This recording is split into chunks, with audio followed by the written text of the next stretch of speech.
So I've been listening and watching Sam Vaknin's lectures in terms of understanding the makeup, the psychology of the narcissist and how he talks about them having this, well, they're semi-psychotic, and what that means for you, like if you're on the receiving end of narcissistic abuse, how he talks about that, how that erodes your sense of identity.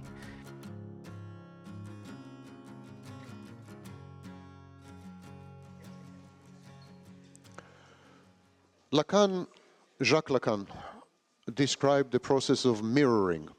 He suggested that children go through a stage of mirroring. He proposed that children see themselves in the mirror, and that's how they acquire a sense of externality and separateness. This is me, and so if this is me, the rest of the world is not me. So mirroring is a crucial stage in the formation and emergence of the self. And what happens with the narcissist is that when the narcissist looks at the mirror, the metaphorical mirror, he doesn't see himself, he sees the world. In other words, when the narcissist looks at the mirror, the entire world is there. So the narcissist's reflection is all of you, the rest of you. It's not, he never sees himself because he has no self. And I think it's to understand that the narcissist, according to him, essentially converts everyone into internal objects. And if you come from these families and your parent was narcissistic, there is a sense that they turned you into a bad object at some point. And typically when this happens, according to Sam Vaknin again, is that he says that they have already internalized you. A narcissist always makes you as an internal object. So they don't see external objects out there. And so as you've matured and evolved and developed, this external object, like yourself, has not been updated really according to the narcissist, because for the narcissist, you're an internal object. And of course, I guess there's a peculiar way in which they collapse reality into an internal object. But I think we understand that the narcissist is very much like ego focused, right? So they convert everyone to themselves, and you as their child are an internal object, an extension of them. And usually it's the sense that we understand that they're these young child, like they're this regressed development. Like there's different ways we can see the narcissist.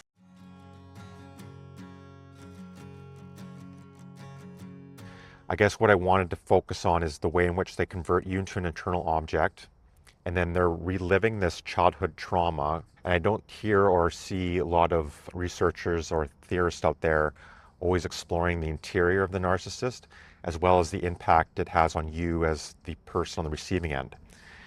He doesn't necessarily always focus primarily on the family, I would say, but I think this can be applied equally to your parent or also to a romantic, like if you were in a narcissistic abuse relationship, in terms of you're maybe married to one, to a narcissist. I'm in this channel focused primarily on the family of origin, but of course you could apply this to a romantic situation, because essentially a narcissist converts everyone, according to Vaknin, into this sense that they're their mother. So they're reenacting their childhood trauma, and they're always pseudo-individuating. So according to him, they have to make you into a bad object in order to push off and to have this pseudo-individuation.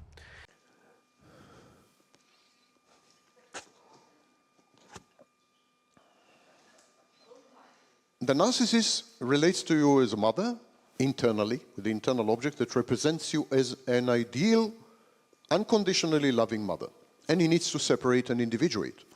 So what he does, he separates from the internal object that represents you in his mind. How to do that? You're an ideal mother. You are loving unconditionally. You have passed all the tests. You have succeeded in all auditions. You're an amazing thing. You remember, yes? You're idealized. How to do that? He needs to change the internal object. Otherwise, he would not be able to separate from the internal object. You don't separate from ideal objects. You separate from persecutory objects. You separate from devalued objects. So the narcissist needs to devalue the internal object that represents you in his mind.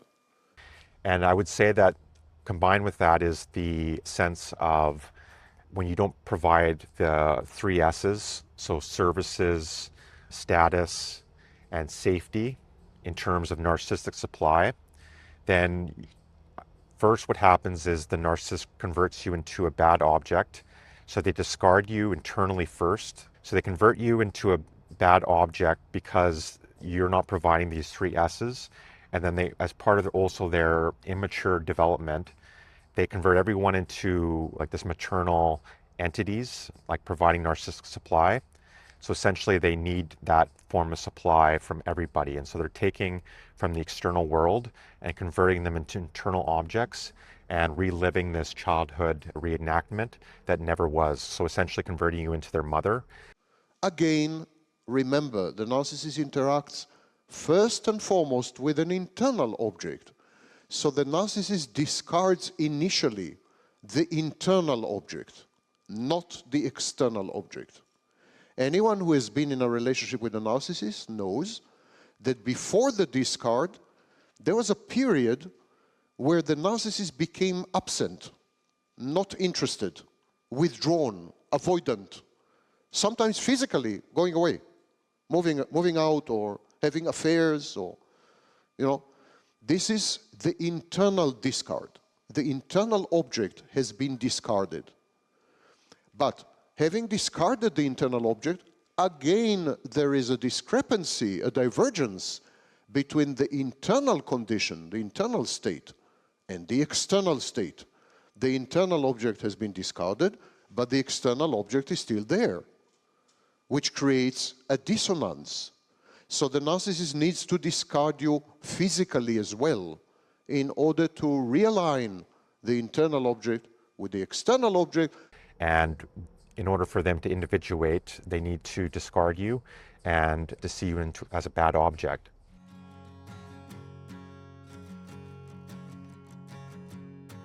But then as you individuate and you start to differentiate in your life and you become your own person, that presents a challenge to this internal image that the narcissist parent has of you, right? And when you start to resist this role that they want to assign you, so essentially the narcissist wants to convert you into the shared fantasy, and it maybe is, and most likely is the case, that throughout your life you've played in this shared fantasy. And I think that what we can understand is the shared fantasy is not just one. It's not as though your parent was always treated you necessarily in the same way. You've matured, of course, and depending on your age and perhaps how you unfolded in life, this could shift in terms of the way that you're providing narcissistic supply for your parent. But it's to say that essentially they have these various shared fantasies, so these virtual realities that they've created with you, in the sense that they've idolized you and you've idolized them.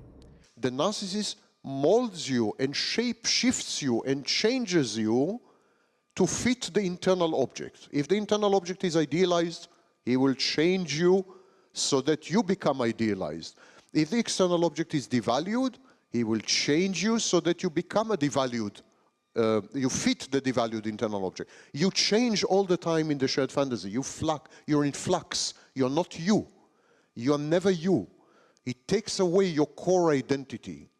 It takes it away, and you become putty, you become raw material, and he uses this raw material to create sculptures of you, animated sculptures of you. I think for us as scapegoats and people on the receiving end, that this was your parent, and so it's also connected to our own maturation process and our attachment needs. And so like any child, they idolize their parent.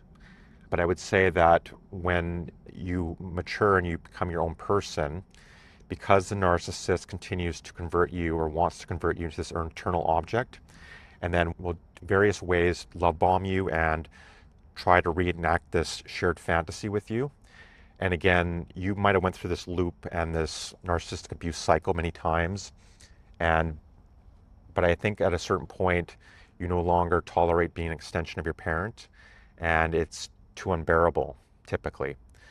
I would say primarily due to your body, but usually your relationships are suffering.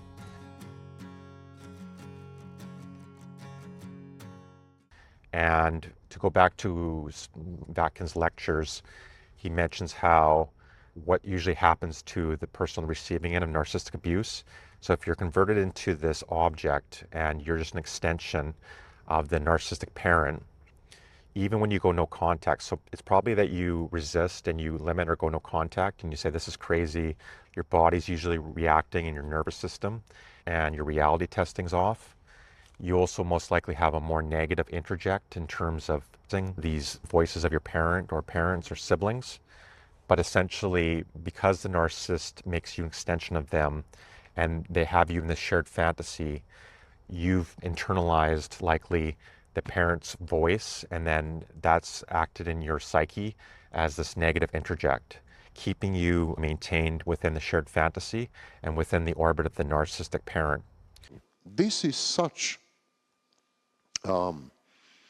devastating experience that when the narcissist is out of your life, you are still under the influence of this process of introjection and internalization. You still behave or feel as if you are some kind of internal object, an extension.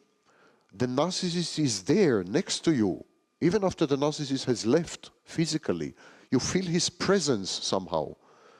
Equivalent of a ghost or an apparition or matrix of energy. The narcissist is kind of there, kind of still controlling you, kind of intrusive, kind of intervening in your psychological cognitive processes. His voice resonates in your mind. You're still consulting him. He's still giving you instructions. He's criticizing you. When you limit contact and you have some space, you're able to reflect and be more, have this solid self. So that's to take like a Bowen concept.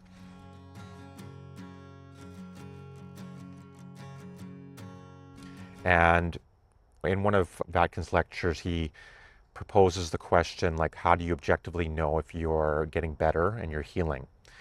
And he talks about various studies that from the 70s has tracked PTSD, and he also mentions complex trauma and how we could find similarities with those two psychological disorders or harms. I think he talks about how complex trauma is not currently accepted with, well, it hasn't been part of the DSM, but that it's growing in popularity and research. But he mentions, like, what are these telltale signs to suggest to oneself that one's getting healthier? And I've touched on a lot of these understandings in my past videos, but some of them are, like, one is self-esteem. These disparaging introjects usually are silenced, or they disappear altogether, or they appear extremely rarely. And then there is an authentic voice, which is essentially self-loving. And the clinical term is self-compassion. The authentic voice is self-compassionate. Now we know from recent studies of self-esteem, as I told you yesterday, that self-esteem relies among other things, on self-compassion. You cannot have self-esteem without self-compassion. And you cannot be healed or recovered without self-esteem. So when you're healed or recovered, you have a stable sense of self-esteem, and it's never low. It's never high. I mean, if it's too high, it's also bad. But it's never low. And it is stable. The key feature is stability. He also talks about having distance from the self, where if you're questioning your decision making and your reality testing is off, so in the sense that you have a lot of self-doubt and you have some hesitancy and you don't really know yourself and you don't know your opinions. And so this is to understand when you're in the fog of a narcissist, and they basically, I had a client once say, living with my father like for many years, it's like I developed a career and he was basically saying the sky is purple and I'm saying the sky's blue. And like it's like those kind of things. So like every ontological insecurity gets created by the narcissist, because again their reality testing is based on themselves. And I would, again, to take Sam Vaknin, they're semi-psychotic, so they convert everyone into their internal world, like reality basically into their own internal world, and use others as an extension. So they're just a reflection and a mirror of other people, essentially. And that's why it's also very peculiar when this occurs to you, is that it's as though your parent even doesn't exist. So it's like you're grieving this ghost or this void that acted as a parent. The parent, this void is, I would say, negative, and it has a force within one's life. But then there's also the sense that people feel like they've wasted a lot of time and we're like arguing in some sense with a ghost. I mean, I think that's the way that we understand narcissism as well, particularly from a parent, is that they plant these seeds, depending on the parent, right? But there's a sense that they create this instability within you as their son or daughter. And then some parents will even want you to do bad and don't want you to flourish and will actively keep you down and triangulate you, maybe with siblings, and find various ways to destabilize you. But to go back to Vaknin's point about how do you know yourself getting better, it is having proper reality testing. And so having this ontological, I would say, security in oneself. Reality testing has two components. Number one, you evaluate or appreciate or analyze reality in a way that allows you to make predictions that come true. So you create a theory. This is called a theory. You're able to create theories about reality, and then these theories yield predictions, and these predictions come true more often than not, statistically come true. This is the first element in reality testing. And the second element in reality testing is that you're able to tell when your cognition is distorted. You're able to tell that. You think something and you say, no, that's nonsense. That's wrong. In other words, the baloney test. Carl Sagan called it the baloney test. So the ability to tell nonsense. The ability to say, this is nonsense. These are the two elements of reality testing. And he talks about predictive power. He doesn't use that word, but it's the sense that you're able to predict from pragmatic truths. So I would say this is just in your life when you gain some self-esteem in terms of you accomplish something and you're able to predict that, okay, if I do this sort of work, I get paid this much, or maybe it's something in the news or in world, and you're able to predict certain things because based off of evidence or what you know about maybe history or about stats and science and this sort of thing. I use an example of stock investing as a way to consider, is like you're able to predict maybe a company that you think is going to do well, and then it starts to do well, and you're like, hey, if I got that right, then what makes me think that my parent telling me that I'm no good, why would I accept their belief when my friends and in my career I'm doing well? And so it's all these kind of things that make you start to question the reality testing of your narcissistic parent. And I think we understand that first intellectually, we're able to do that, many of us. Often I'll see in my clients sometimes is where they're frantic and they're destabilized, and they also have these negative introjects. So I would say that the past is very much impinging upon them, and the distortions are usually like they're on the fence, right? And this is what Sam Vaknin is talking about, is that you gain distance from the self, and then you start to question yourself, and you have a lot of self-doubt. Also, he mentions like a lack of trust. So you tend not to trust maybe this, in some sense, it makes sense to be paranoid of a narcissist, but then you also extend that and you globalize it. And so there's ways in which these distortions get internalized, and then there are your own distortions. I think to say that when you're around a narcissistic parent, it's likely, according to Sam Vaknin again, is he says that you start to become like the narcissist. So your narcissism essentially gets activated.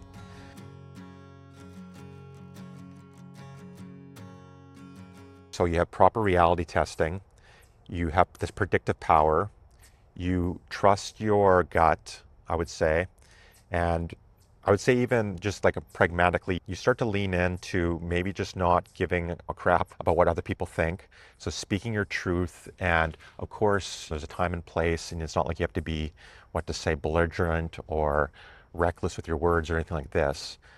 But people talk about being a truth teller. So I think that speaking the truth when it's needed, and when just erring on the side of being more frank and being more honest, I would say, because then that makes you trust yourself, and you also get feedback from the world. And if you're wrong, then you course correct, But anyway, just it's to understand that you start to trust your own gut and intuition, as well as your reality testing, just in terms of your reasoning and logic. And so those are just fancy philosophical words to say you trust your knowledge, like how you gain knowledge and how you predict things and how you come to know truth, and you trust that. And then in terms of ontology, you come to understand what you know to be true in terms of reality. So what's the nature of being? So that's a fancy way of just saying you trust your life in reality and what you taste, touch, feel, this sort of thing. And you also know that your assessment is generally correct. And when presented with evidence, you will course correct or you'll consider, but you're not going to get gaslit or not allow other people to just dominate and think that just because they say the sky's purple, it's not actually purple. So, but understanding that these are emotional systems and your family's an emotional system, but the narcissist hijacks those emotions. And I would say usually it's the negative emotions, right? But when you're getting better, you're trusting your intuition more, you're trusting your reality testing, you're trusting your predictive power. The first thing that is restored when you are truly healed is your ability to try again, your ability to trust again, your willingness to take on pain, to experience pain again. When you're healed, you feel sufficiently resilient and sufficiently strong to risk experiencing pain again. If you are terrified of pain, terrified of hurt, terrified of breakups and abuse and whatever, if you're terrified, if there's fear, then it's a strong indication that you're not healthy, you haven't healed. You're not strong enough, you're not resilient enough. The ability to trust is crucial. You are gaining more self-worth, like trusting yourself. You're being more trusting of others. And although you might have your guard up, you face more into fear and you're not worried about being harmed necessarily, like you're not overly guarded. But this takes time, right? Because usually when you are on the receiving end of this, it's getting your back to your own identity because of being a subject within the narcissist for so many years. And that for you was always this destabilizing force. And maybe also you attracted people that mirrored you and also reenacted and even probably sent certain distortions to you in some sense, right? Again, it starts internally in some sense, right? But once we know we're doing better is when we're trusting more, we have our reality testing, our relationships are better, and we feel more differentiated, we're less reactive.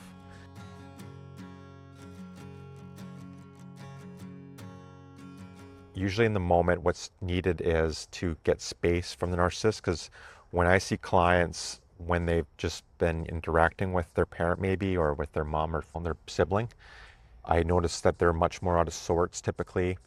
They're feeling emotionally bad, like they did something wrong, like there's this internalized guilt. And they just seem a little bit more in a fog, right? And more depressed, and as though it's not going to get better, sort of thing. So there's this defeatism and might say doom.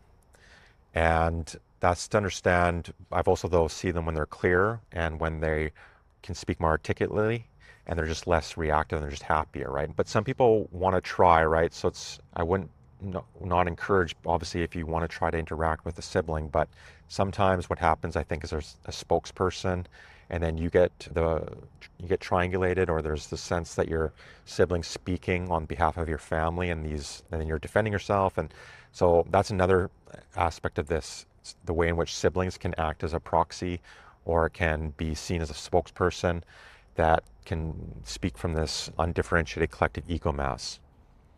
So essentially what I want to talk about in this video is the sense of how the narcissist operates, how you were in their orbit for many years. They converted you into an internal object and then essentially played out their early childhood trauma.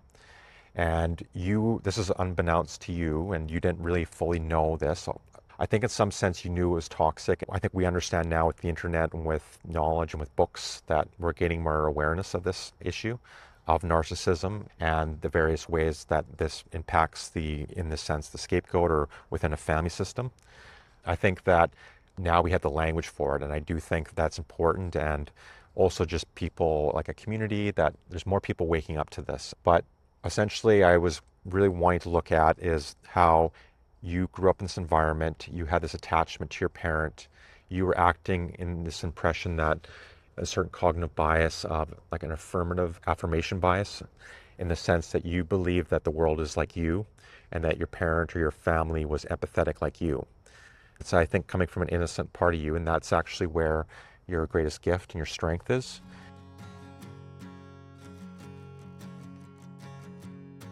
But then I think learning when you've been on the receiving end of narcissistic abuse, and essentially when people, I think when tragedy happens to them, especially when they've been like harmed by a relationship trauma from their nearest and dearest, it obviously cuts deep. And I think that it does take a lot of grief and processing, and also challenging of these introjects.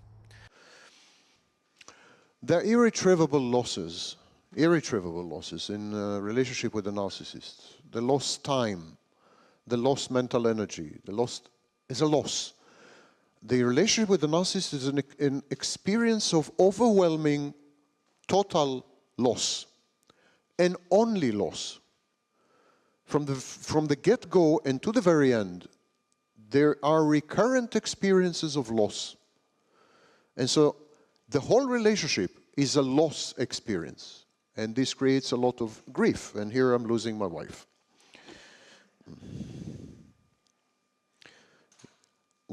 Among the losses are the loss of identity, the loss of self, the loss of goals, and the loss of the way you saw yourself, what we call ego ideal, the loss of your, the way you aspire to be, the way you wanted to be.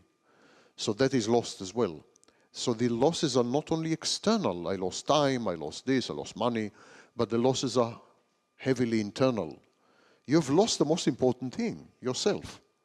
This is a grief that cannot be described.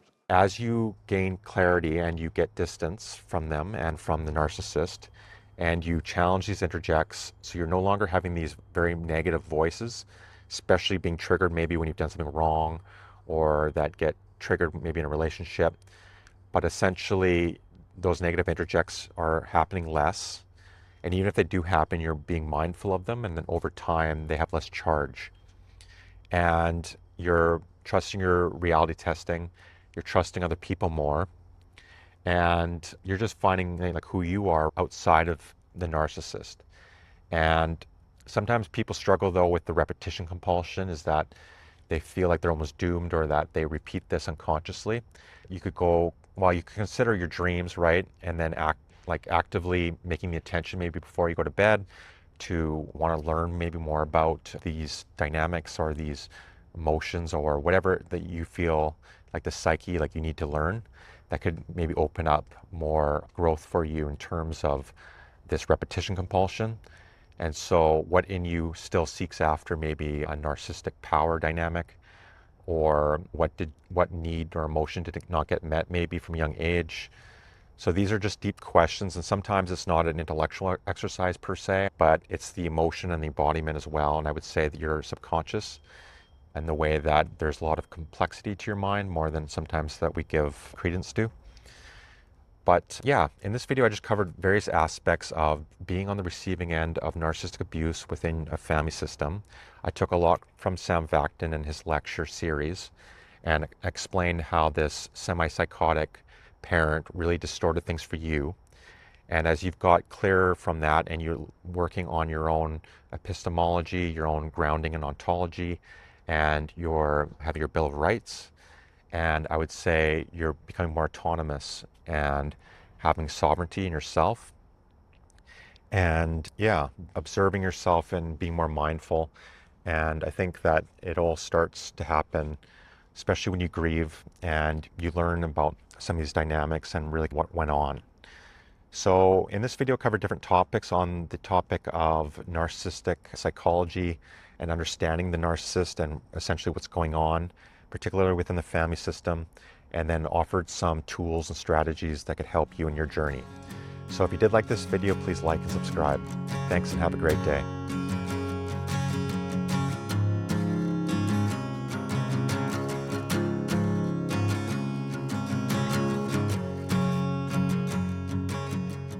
Want to work together one-on-one? I take people through 6 bi-weekly sessions plus my community, or a single session if there's just one thing you're working through. Links in the description. If you grew up as the scapegoat, you may already understand the pattern, but your body still reacts like you're back in it. The scent gives you the map, the room, and the weekly guidance to finally integrate what you know. You learn to reality test the family story, calm your nervous system, hold boundaries without drowning in guilt, and build a life that belongs to you. Join the Sovereign Scapegoat community and start your 90-day ascent today.